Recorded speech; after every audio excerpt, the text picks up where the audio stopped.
जापानी लोग भारतीय लोगों को अपने घर क्यों नहीं बुलाते हैं? जापान में साल भर से ज्यादा समय से रह रहे एक भारतीय व्यक्ति ने जापान में एक अजीब बात देखी कि उसके जापानी मित्र विनम्र और मददगार थे, किंतु उसे कोई भी अपने घर नहीं बुलाता था, बल्कि एक कप चाय के लिए भी नहीं। हैरान और आहत होकर आखिरकार उसने एक जापानी मित्र से पूछा कि ऐसा क्यों है।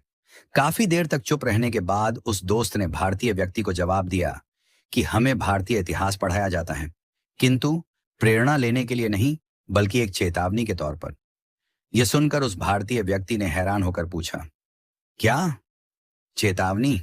भारतीय इतिहास चेतावनी के तौर पर पढ़ाया जाता है?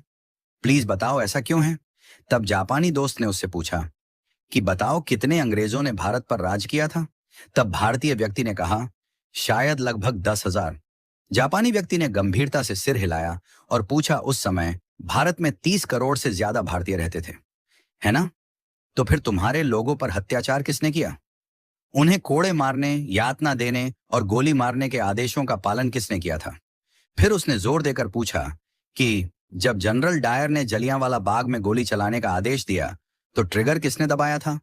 क्या वे अंग्रेज सैनिक थे? नहीं, वे भारतीय थे। किसी ने भी जनरल डायर पर अपनी राइफल क्यों नहीं तानी? एक ने भी नहीं। फिर उसने कहा, तुम जिस गुलामी की बात करते हो ना, यही तुम्हारी असली गुलामी थी, शरीर की नहीं, आत्मा की। वह भारतीय व्यक्ति जड्डवत, मौन और शर्मिंदा खड़ा सुनता रहा। जापानी मित्र ने आगे कहा, चलो बताओ, मध्य एशिया से कितने मुगल आए थे? शायद कुछ हजार। और फिर भी उन्होंने सदियों तक तुम पर राज किया।